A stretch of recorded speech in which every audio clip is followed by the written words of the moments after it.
So, if we turn to the first example, overcoming barriers related to poverty and other forms of marginalization, what you see here is an example of specific questions that our partners in Chile have worked with partners in the Cameroon, in Africa, and elsewhere around the world to develop case studies that ask specific questions as to how general rights to access information and other forms of environmental democracy need to be improved and tailored to address the specific concerns of the poor.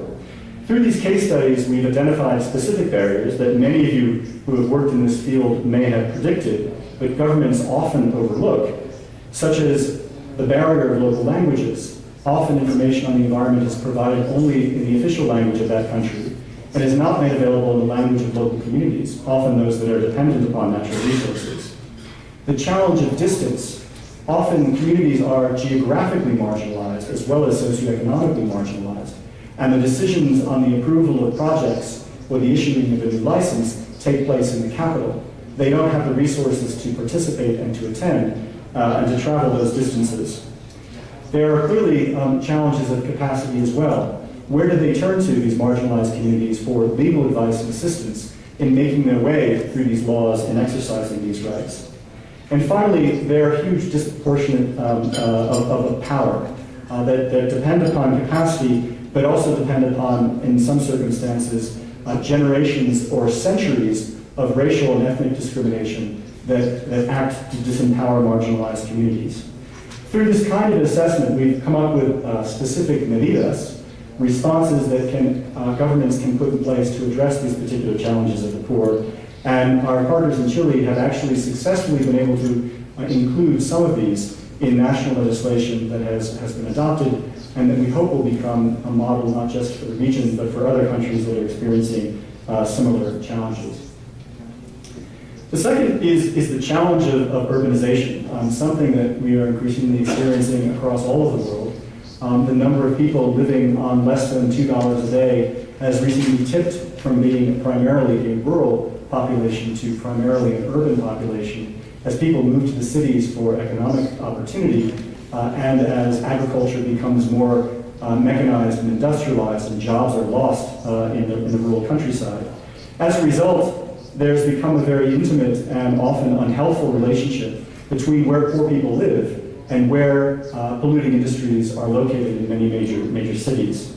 We have developed a technique of action research that helps local communities through intermediary organizations, civil society organizations, and NGOs to ask very specific questions of environmental regulators and of particular polluters that operationalizes not just access to information laws, but also laws with regard to toxic release and transfer, a law that is on the books in many countries that requires polluting industries to keep records of how much toxic chemicals they are bringing into their operations and how much toxic chemicals they are releasing into the environment, but there is no obligation for them to share that with local communities. Combining the access to information laws with these obligations to maintain records of toxic chemicals turns out to be a very powerful combination to getting information to communities that are suffering through a lack of enforcement of environmental standards. So this is a new tool that we've developed in order to strengthen the capacity of these groups to advocate more effectively on issues of environmental justice in an urban context. Finally, our partners in India, which is one of the most dynamic sets of networks that we work with across the world. Not surprisingly, India, as the world's largest democracy, has on its books many rules that are intended to empower civil society to influence and shape and implement environmental laws. They have recently adopted one of the most progressive right to information laws on the planet. They have a very strong environmental impact assessment procedure in place, and they have a new dedicated environmental tribunal, which is, when it becomes operational, will be taking specialized cases with regard to the environment. But this system, as you might imagine, with a population of 1 billion people and undergoing dramatic economic growth, is under extreme stress. There are over 100 public hearings a month approving projects and going through environmental impact assessments that have a profound effect, the potential to have a profound effect on the Indian environment. One of the ways in which we're trying to respond to this challenge is by using new technologies, information and communication technologies, to help groups in India to prioritize which public hearings they should be focusing their energies on, but also to take, as in this picture represents, to use these technologies to hold the process directly accountable for following the rules that are in place that are designed to ensure that the public participates effectively in that process. We've had a number of examples now where video recordings of public hearings have revealed that there has been police harassment and abuse of people that are attempting to attend and participate in those hearings. There have been public officials that have been sitting on the panel as part of the approval process when they are not supposed to be doing so. And this is being uploaded onto a knowledge management platform that will hopefully help India respond to these challenges. So, inspired by Rio 1992 and many of the efforts that have happened since then, the real challenge looking forward to the 20th anniversary of Rio is how we can both inspire that process, but also make sure that that event is inspirational for our next generation of environmental activists. And I think this is a real challenge if you look at the way in which the process has been designed. It does seek to build upon these previous summits that have happened in the past, but each one of those summits really had a very clear idea of what it wanted to achieve before the process began. The Stockholm Congress was about building a new United Nations Environment Program in many ways. Rio de Janeiro was about bringing together some of the first new post-Cold War international treaties on climate change and biological diversity. The Johannesburg Summit was about creating public-private partnerships, but there still is no well-articulated bottom-up vision of what we can expect less than a year away now from Rio +20. So one of the things that we can look to is what does the official agenda call for? You heard this described very well by Veronica from TNC on the first day, that there are these two essential themes that are running through the conference.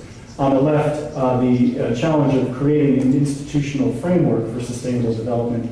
On the right, creating a vision for a green economy. And somehow the combination of these two things will describe a path from unsustainable economy to sustainable development. The problem is that access rights, transparency, and accountability, they are largely being discussed on the left-hand side of this section. The two streams of themes have not yet been merged.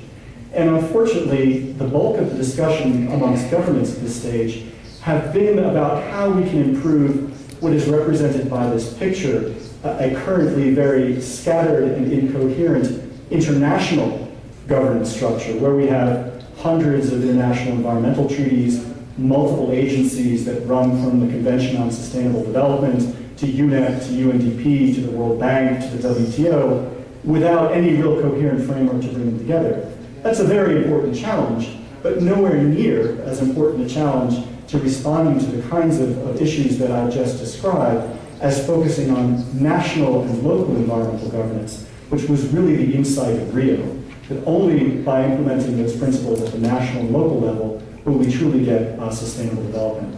So really focusing away so much on the green economy towards this institutional framework for sustainable development and down to the national and the local level, I think is the real challenge for civil society between now and when the conference begins.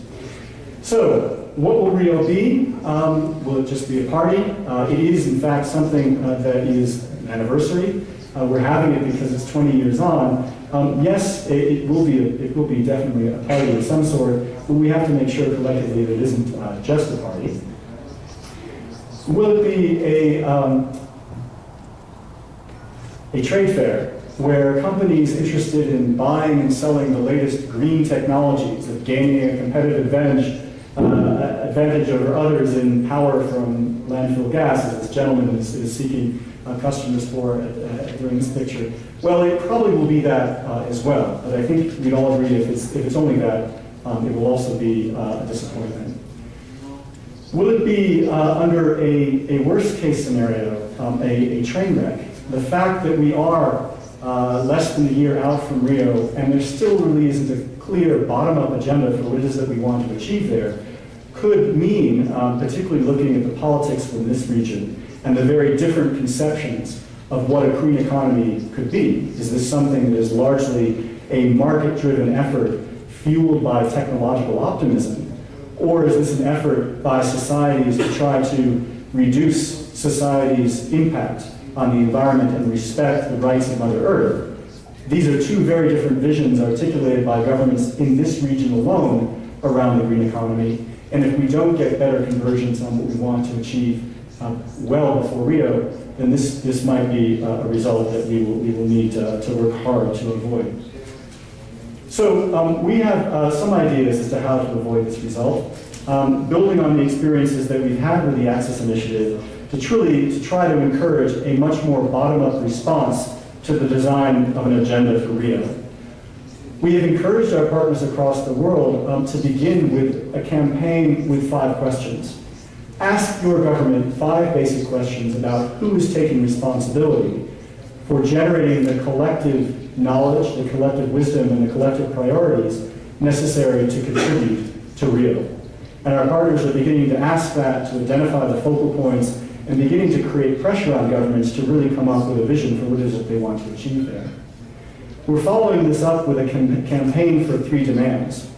On the basis of the evidence-based research that you've heard described on previous panels, but that's being carried out around the world around how far governments have succeeded in implementing their Rio Convention commitments, where the gaps continue to be, what are 3 civil society demands that we would like governments to commit to at this conference that would reflect the principles from Rio around transparency, participation, and accountability?